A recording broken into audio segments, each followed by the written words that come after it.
right, everybody, welcome back to the Autumn Transport Podcast. My name is Brenton, and today I have a guest from a special organization, something that has been on my mind and my radar for quite a while, basically since I first got to Autumn Transport about 10 and a half years ago. I saw that this organization existed, and it seemed like something that's important for all of you to know about out there on the road, something for all of us to keep in mind and to talk about. So I invited Micah Larsen on the podcast today. Micah is with Truckers Against Trafficking, and he is the FDP specialist. So I assume, Micah, you're going to let us know more about that as we get into the podcast today. But why don't you go ahead and introduce yourself to our listeners? Yeah, absolutely. Thanks so much, Brenton. Well, as he said, my name is Micah. I am the Freedom Drivers Project Specialist at TAT. And what that means is the FDP is a first-of-its-kind mobile walkthrough exhibit in a tractor trailer that is centered on human trafficking. So there are artifacts on the walls inside from real survivors. And my boss and I travel around to different parts of North America, working to just bring a little bit more awareness and education surrounding the crime of human trafficking. Thank you for being here. I appreciate it. Oh, of course. It's a pleasure. Thanks for having me. Have you heard of the wall that heals? No, I haven't. So as I was digging into the TAT's website, and just so everybody knows, we'll be saying TATS for Truckers Against Trafficking. That's the acronym that they go by. But the wall that heals, Micah, it's a mobile exhibit just like you guys have with the Freedom Drivers Project. That is a 3/4 scale of the Vietnam Memorial Wall that is in Washington, D.C. And very cool.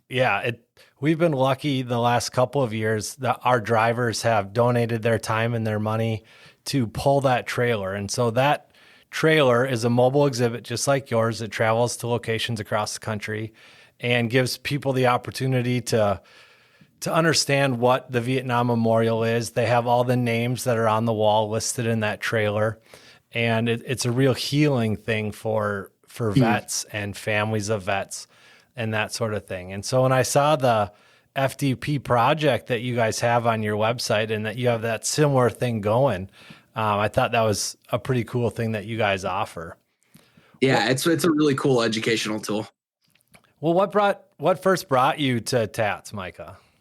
Yeah, that's a good question. I've been at TAT for just a little under a year. I actually think next week will be my 1 year at TAT. And at first, just like most jobs, it was just another job. I was like, oh, hey, I'll apply for this. This seems really interesting. It's for a good cause. But really, as I kind of started diving in and doing the research on human trafficking, quickly became apparent to me how big of an issue human trafficking still is. In the United States and really around the globe as well. And just it became a matter, quite frankly, very personal and near and dear to my heart as I just started really learning about the true nature of the crime. I knew that whether or not I got the job or not, I was going to involve myself with combating human trafficking in one way or another, whether that was going to be donating regularly or searching for another job in the anti-trafficking field, regardless of what happened. And thankfully, I ended up getting the job. And it's just been really, really awesome to be a part of something like this that works to take down something so horrendous. Yeah, it's a massive, massive problem. And it seems like something that just continues to get worse and worse and worse. Right. So you're looking for a job. You're looking, some people, I need a job. I'm going to apply at McDonald's, or I'm going to go get into retail. And you come across a job that involves human trafficking. Was that a major shift from what you were doing before? It had to have been. Absolutely. It absolutely was. And actually, I would say from almost any job, that would be kind of a major shift. That's true. Somebody alerted me of the position and was like, hey, I think this would be right up your alley. Because we travel a lot, we talk to people a lot, and we do presentations on human trafficking. The person that had called me was like, I know you have your degree in theater. I know you're a strong public speaker. It just seems like this would really be up your alley, and it's a really great cause and important stuff. And and so that piqued my interest, and I was definitely intrigued, and but it became quickly something much more than just curiosity. Yeah, and much more Yeah. than a job, I imagine. You're not just punching a clock when you're working with an Yeah. issue of this magnitude. How big of an issue is human trafficking? What are the sorts of Yeah. statistics or stories that your organization is looking at? Yeah, absolutely.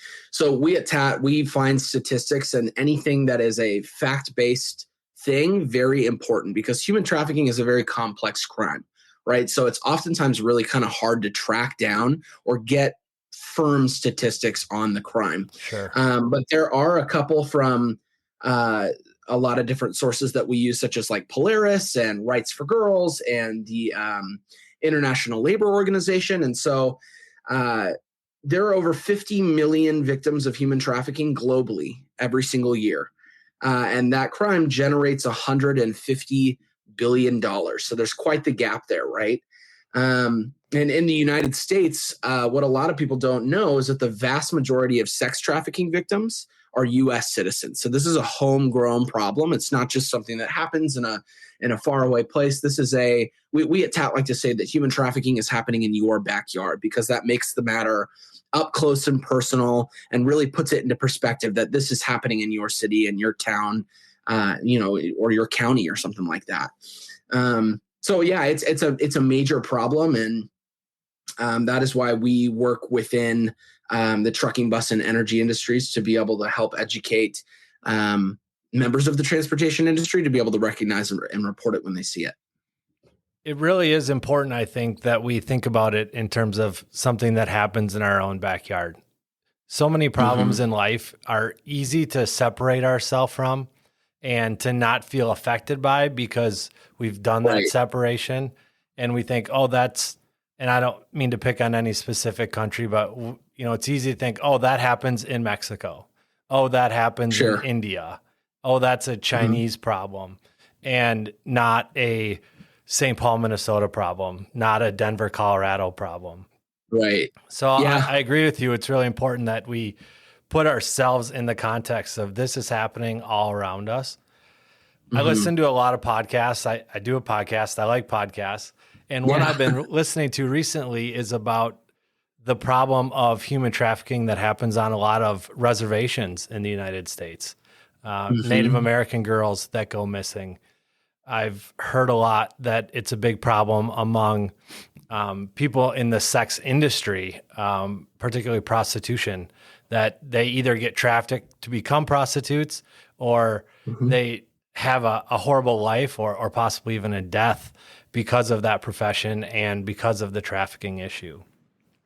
Yeah, I mean, that's correct. Most individuals in prostitution are victims of human trafficking. We're not saying it doesn't happen, because there is a very small percentage of people who choose um, to live a life of prostitution, but most of the time they're under the control of a pimp and are a victim of human trafficking. And it's interesting that you point that out, that in terms of, there's a lot of indigenous, there's a lot of Native American victims of human trafficking. And really, when you look at some of the statistics regarding human trafficking, the vast majority of sex trafficking victims are women and girls of color, disproportionately from everyone else. And even more disproportionately, the buyers of those women and girls of color are white men. Hmm. And so it's you have to look at it in terms of, let's break it down and look at it, racial discrimination, and that has been a part of our society and our culture in deeper underlying ways, and it exists in prostitution, and therefore it exists in human trafficking as well. Yeah, I had the opportunity to sit in on one of the webinars that TAT did, and this particular webinar happened to be centered around a lot of it seemed to connect human trafficking and pornography, Yeah. and the fact that so many people, we know that viewing pornography has become, It's become ubiquitous. mainstream. Yeah, Yeah. Right. I mean, even TV compared to what it used to be, just the Right. attitude of people around sex and pornography and things like that has changed so much in the last. I mean, it exponentially is changing, right? Right. But again, bringing it to your own backyard, that webinar really connected the dots, sharing stories of people who never realized that pornography they were viewing, many of the people that were acting in air quotes were actually being forced into that. They were victims of trafficking. Right. Yep, exactly. And it is a large problem. That is oftentimes you will see victims of human trafficking in the pornography industry. We like to say, you'll see victims of human trafficking in the illegal sex trade with prostitution, and then you'll also see it in the completely legal version of the sex trade as well, which is pornography. So with that in mind, what is the connection to the transportation industry? Particularly, we're interested in trucking, as Autumn Transport is a trucking company. Right, yeah. And your organization's name is Truckers Against Trafficking. So right. Setting aside the sex industry, what is the connection to truckers? Yeah, it's a great question. So obviously there's a long-standing link between the trucking industry and with prostitution, with, victims of human trafficking knocking on truck doors and stuff like that. And so the trucking industry is really the number one front line, or should be the number one front line for combating human trafficking, because I don't know about you, but every single trucker that I meet is like that we are not associated with that. That is not how the trucking industry likes to be viewed. And in my opinion, most truckers that I meet are very proud to be in the transportation industry. It's a very proud industry. They love what they do. It's a very lucrative industry. And so having that problem associated with them throughout, throughout history, I guess I should say, they take that personally, right? But think about this really quick. There's 3.5 million truckers in the United States at any given place, at any given time. That is a pretty amazing extra set of eyes and ears for law enforcement. And so imagine if we were able to train all 3.5 million of them to be able to recognize human trafficking when they see it and then report it when they see it. Imagine how many victims would be recovered from the life and how many perpetrators would be put behind bars, right? And that's kind of the entire idea of what we're trying to do. We want to train members of the transportation industry, whether it's truck, bus, or energy, just to be able to recognize it, recognize those red flag indicators, and then make the call to the National Human Trafficking Hotline and to law enforcement when they think that they, are witnessing a situation. And there have been plenty of success stories of just that happening, where people have been recovered and essentially their lives have been saved because of it. That makes a lot of sense. I mean, I recently took a vacation / road trip that involved some work. We did some moving and drove a U-Haul from Arizona through Albuquerque, New Mexico, and all the way back up to Minnesota. And stopping, it was a long drive, but I really like doing a trip like that at least once a year, some sort of a long road trip. Not only I just like being on the road.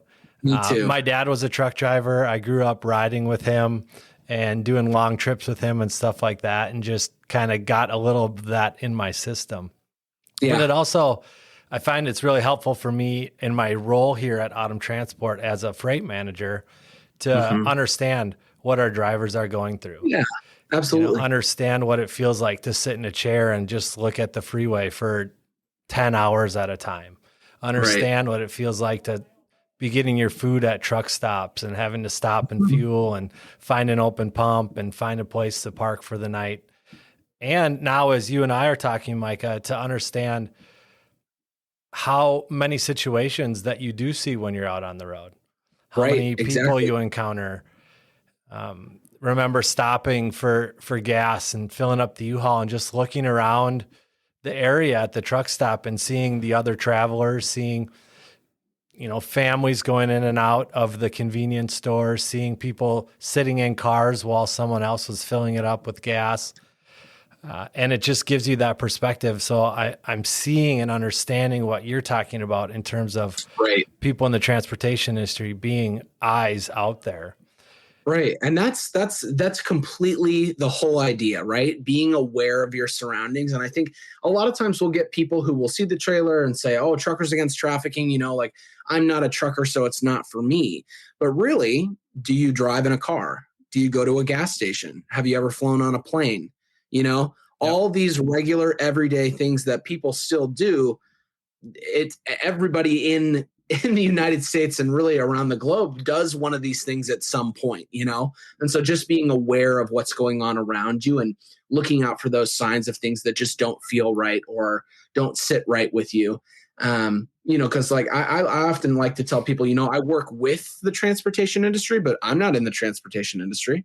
But I still go to hotels all the time for my job. I'm still at the airport all the time. Yep. Right. And so just being aware in my own day to day and in my own job is such an important thing. And I think painting that picture of like being on that road trip, being at the gas station, looking around and seeing all of the different families and stuff like that. I think I think you really hit on a critical, important part of, why this work is for everybody, not just for the transportation industry. Obviously, transportation industry is like our main focus, but really anybody can get involved. So situational awareness seems to be really what you're talking about here, and being cognizant of what's going on, just not having tunnel vision on exactly what you're thinking about. It reminds me, as we're talking here, of a story when I was a kid. I was probably 9 years old. Yeah, I grew up playing hockey from Minnesota here, and needed some new hockey equipment. So my dad took me and my brother. We were all in the front of his pickup truck. Remember the trucks with one seat in the front, and so all three of us were sitting up there. Yeah. And we drove to the sporting goods store, and my dad had told us, "Stay in the car. I'll go in and get what we need, and I'll be back out." I think we were eating our lunch or whatever. And so my brother and I were sitting in the car, and this man walked in front of the truck. And it was a warmer day, like a late spring day. And the man had on a long trench coat, black trench coat. He was looking around kind of back and forth and behind him, and just kind of gave my brother and I a little bit of the creeps. He just didn't seem like he was there to make a purchase at a sporting goods store. And so we kind of locked the doors, and kept our eye on him, and probably made up stories with one another to scare each other. And sure, my dad came back out, and we told him about it. We said, "Dad, there was this guy who's just looked real creepy. He looked like he was up to no good." And my dad said, "Okay," kind of blew us off. Yeah. And as we pulled away, he noticed, my dad did, that there were 2 or 3 cop cars in the area, and they were just kind of driving slowly, looking around. So he pulled up to them and rolled down the window and kind of asked them what was going on. And they told him that there had been a fast food restaurant nearby that had recently been robbed, held up at gunpoint, and they were looking for a suspect.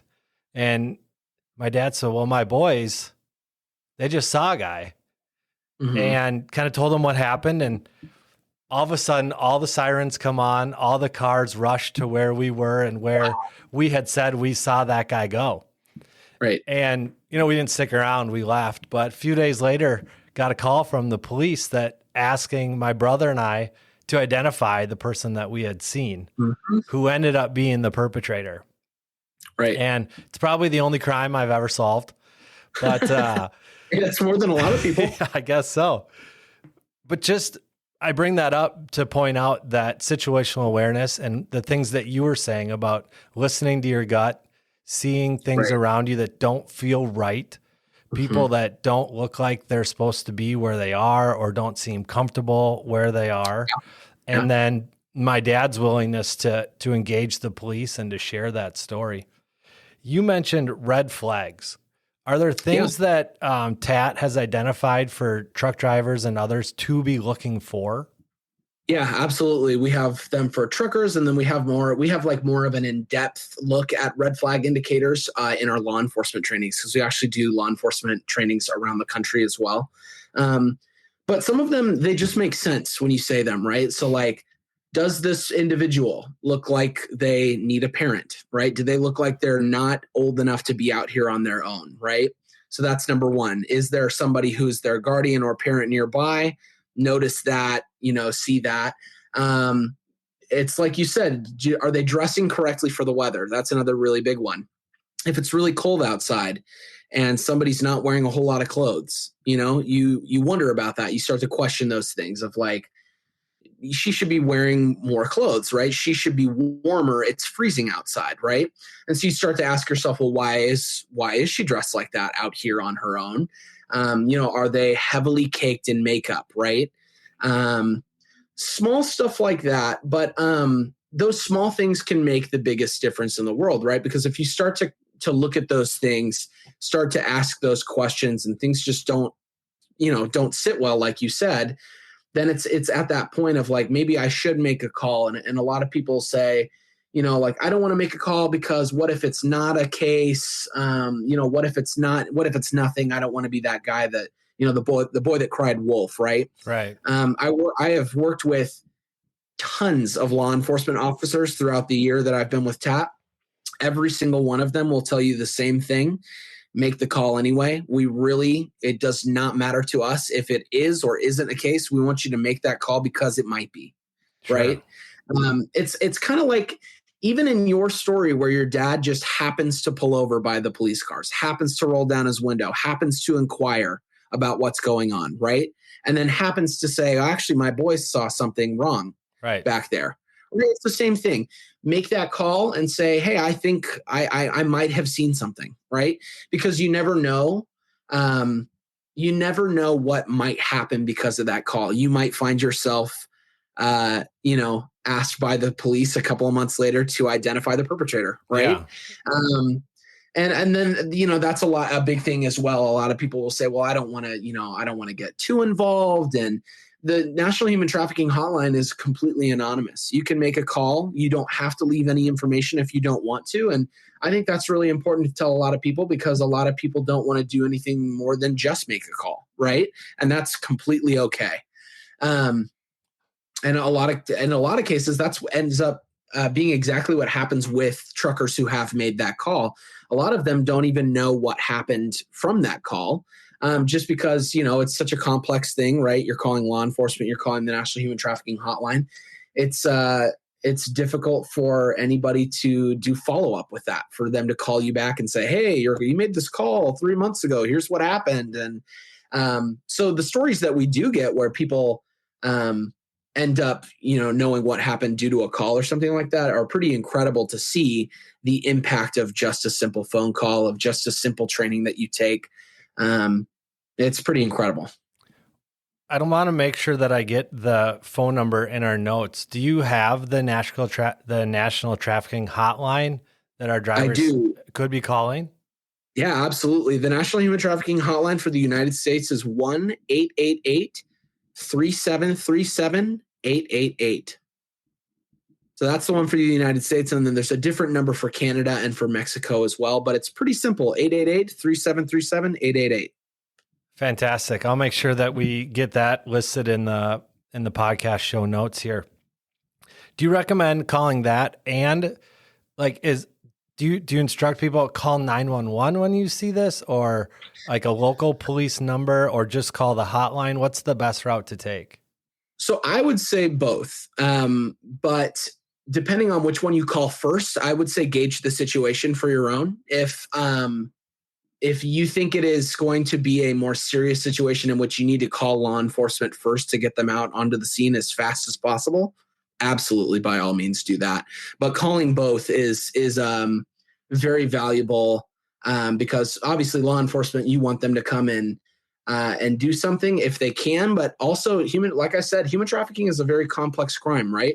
You might witness yourself in a situation in which a victim of human trafficking is so deep into being manipulated by their trafficker that they don't necessarily want to leave the life, even though they're in it, right? So depending on the scenario, it might just be better to call the hotline number, alert them of the situation of what's happening, and let that person know, like, hey, there is help.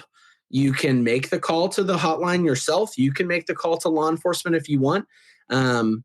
And that's another thing that we will talk to law enforcement about all the time is having a victim-centered approach. I don't know if you've ever heard of that phrase, but it's just saying like, hey, think about what the victim needs here.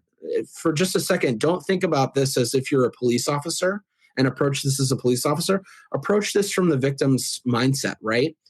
Are they hungry? Have they had anything to eat? When's the last time they had anything to drink, right? Simply just going up to somebody who you might think might be in the life and just saying, hey, are you okay?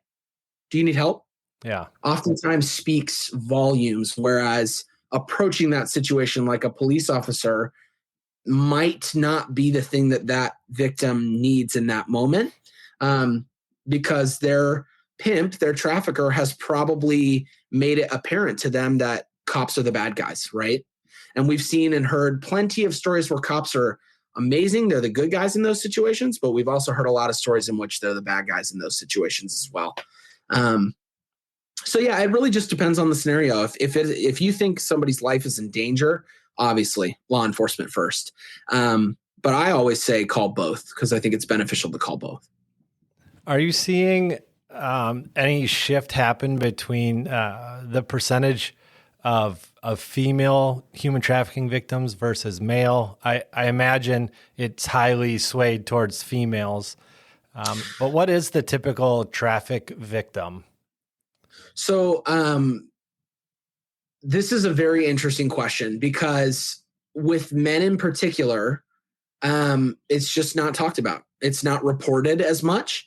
And so the estimated number of male human trafficking victims is as high as 50%.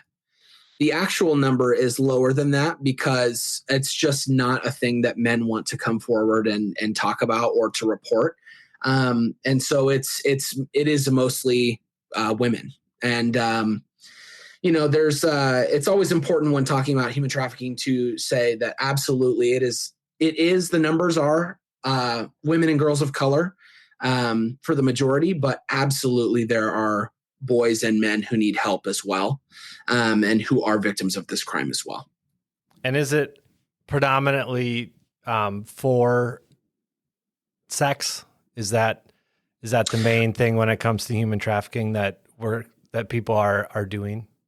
Well, so there's two. It's sex trafficking and labor trafficking. I'm not actually quite sure what the percentage is on if there's more sex trafficking happening or if there's more labor trafficking happening. But like I said, it's a complex crime, right? So it's happening under people's noses all the time. And from what I understand, there is a lot of labor trafficking happening in the country, oftentimes that does not ever see the light of day, if that makes sense. So yeah, I'm not sure. I'd be really interested to see what the percentage is in regards to if it's mostly sex trafficking or if it's mostly labor trafficking. TAT mostly focuses on, or has really in the past focused on, sex trafficking as our main initiative. But we're really starting to include labor trafficking and make that an equal part of what we're working to fight against as well.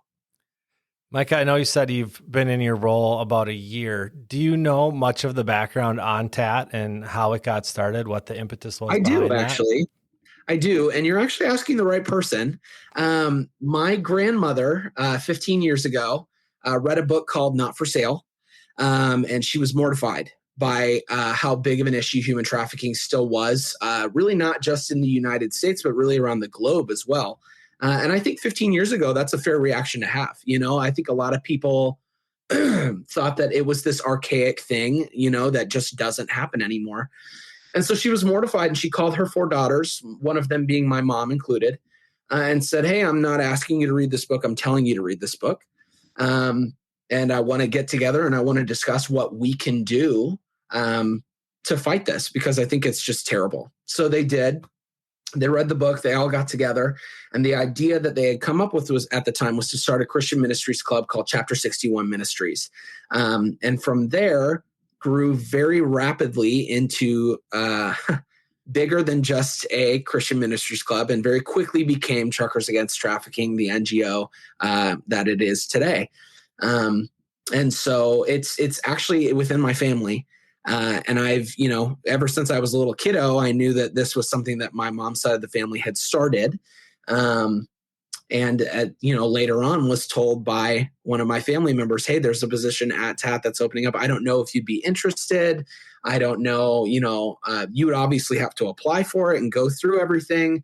And I was like, yeah, of course. And so it's in the family.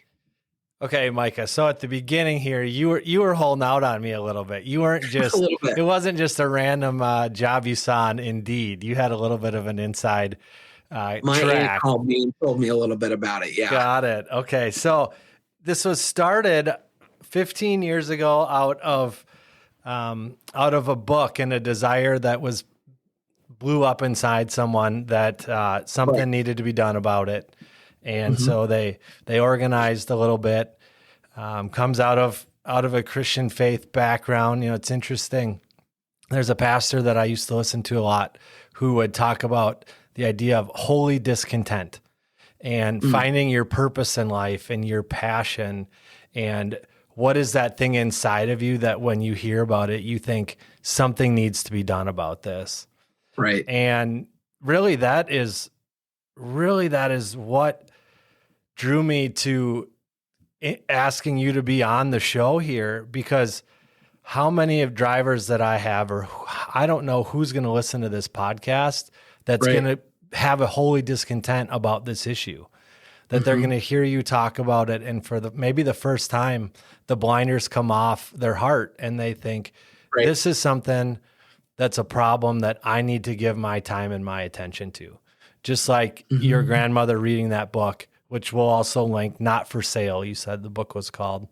We'll put that in the notes. And maybe, one of you guys, one of you gals listening to this will feel that same desire inside you rise up to say, I want to be a part of this. I want to bring my effort, my time, my talent, my treasure to this problem that exists. If that is happening right now, Micah, and if someone is feeling that rise up in them, that fire is starting to burn a little bit, what sorts of things can they do? How can they get associated with TAT? What resources, what opportunities does TAT provide to help fan that little desire into a big flame? Yeah, well, absolutely. As I mentioned, it is not just for transportation. It's for anybody, right? So even before, right when I started the job, right before I started, actually, I took the training on our website myself and learned quite a bit more about human trafficking than I thought I would know. So you can watch our videos. Some of the videos that we at TAT have created are incredibly valuable resources. There are oftentimes survivors in our videos that tell their story and give their expertise on human trafficking. And, you can see how the transportation industry is working to combat it. We have tons of free resources online. All of our materials are completely free of charge. And like I said, industry specific. So for trucking, bus, or energy. But we also have things like parenting resources. That's one of our most recent resources that we just created internally. And they're super valuable. I'm not even a parent, and I find the parenting resources very valuable because it talks about like how do you have an age appropriate conversation with kids about human trafficking, right? It's an important thing. There are victims. We have a victim of human trafficking on our staff who, a survivor of human trafficking on our staff who was trafficked by her own mother from ages 6 to 18. Wow. So if you're old enough to be a victim of human trafficking, you're old enough to know about it in an age appropriate way, I like to say. And so it's how do you have that age appropriate conversation with a child about it? And there are ways to do it. And so we have those resources available as well. But not just TAT either. I mean, it comes down to just continuing to educate yourself on the issue, right? Google's an awesome place. There are tons of really awesome NGOs who are creating materials, who are doing the work to educate people on what human trafficking really looks like. Because as I've said a couple of times on this podcast, human trafficking is a really complex crime. It's not just a black and white thing. There's a lot that goes into it. And so that takes time and the ability to really delve into it, to kind of understand that and understand the true nature of it. And so I would say it just all comes back to education.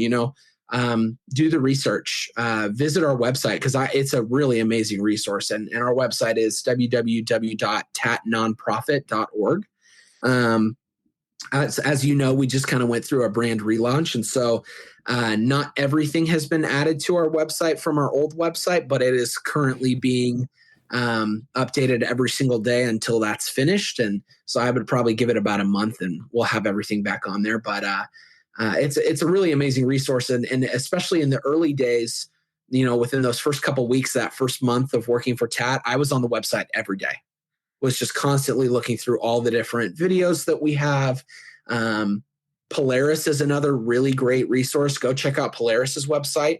They're the people who actually run the National Human Trafficking Hotline number, and they've got several amazing resources on what human trafficking looks like in our country, and around the globe as well.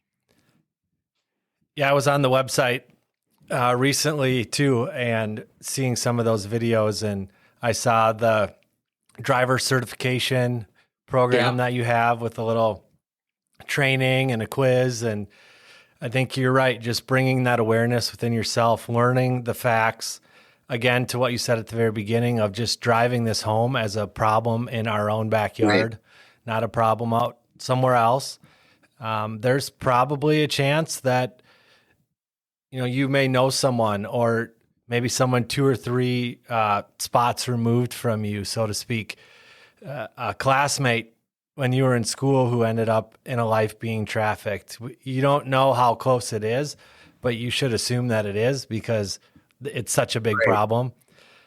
So we'll make sure that guys are able to find that website to look at those resources. Another thing I know you guys offer are just the little truck window decals. That say, Truckers Against Trafficking. You got one? Yeah. So we can, if anybody is interested in those, we can get some of those sent out to you, or they could just, I assume, go to the website and request. They sure can. Some things like that you can put on your truck. It almost makes me think just having that decal on your truck may be an opportunity for someone who is in trouble. Correct. To see that and reach out to you, and maybe you can help somebody out who's in trouble. Right. Reframing the issue, I think, is so important, because there's a phrase that I had never heard before until I got into trucking, and it's the phrase lot lizard. I don't know if you've heard that, Mike. I assume you have, and I know our listeners have had that, and it's easy to hear that and to look negatively on those women that are knocking on your door at a truck stop at night, and to not think that maybe they don't have a choice.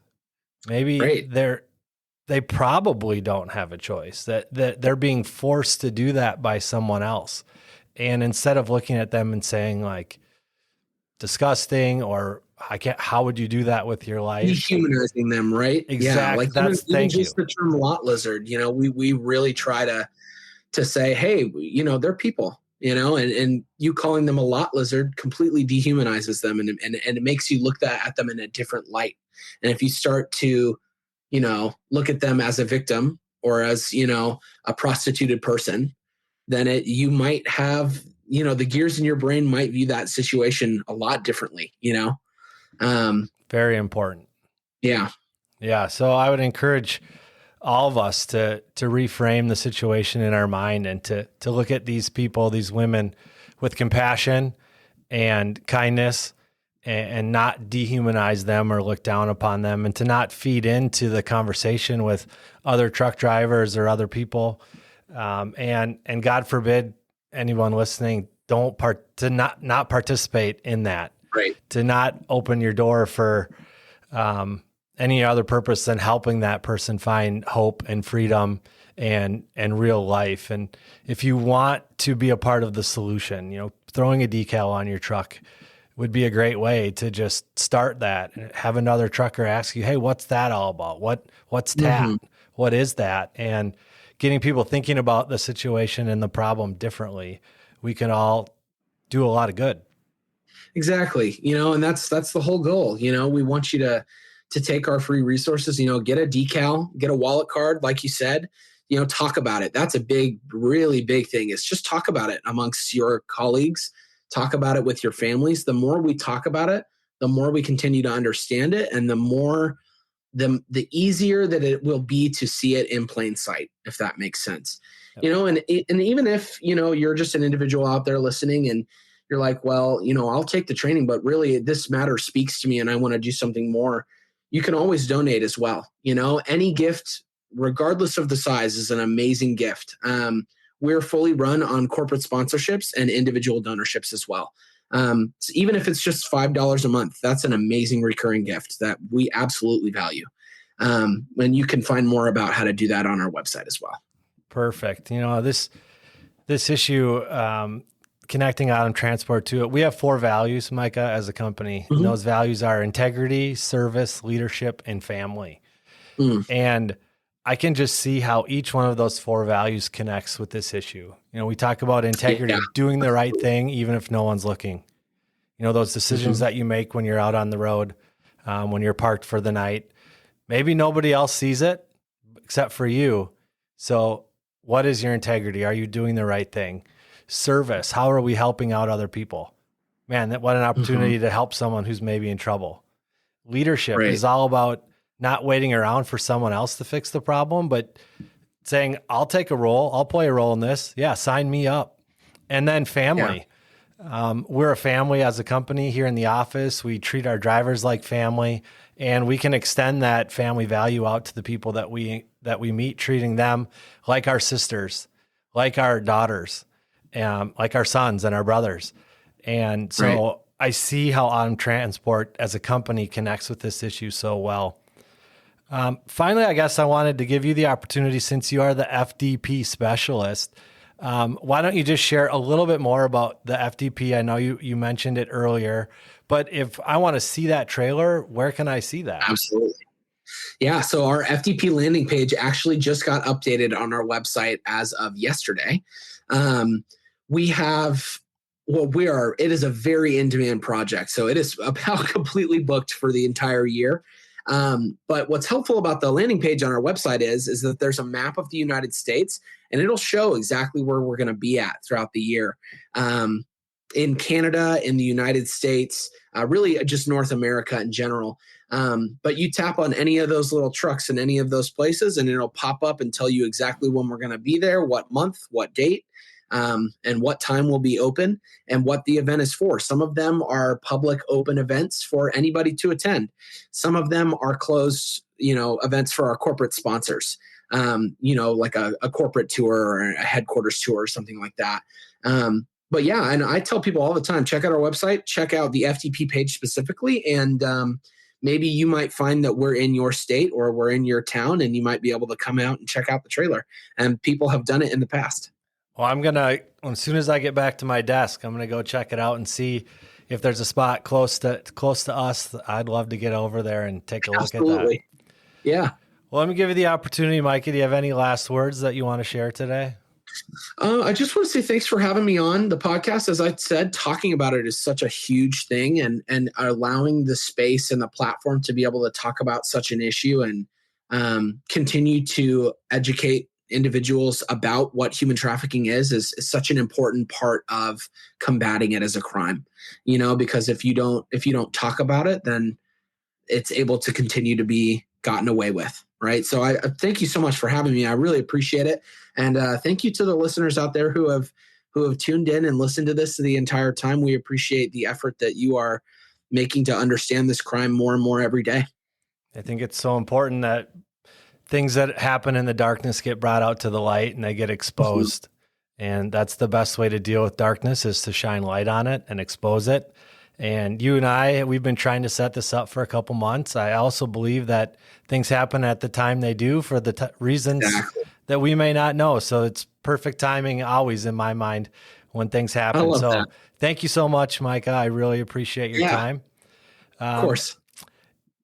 I want to thank everybody for listening today to the Autumn Transport Podcast. We're going to have a lot of the links and resources mentioned in today's podcast listed in the show notes.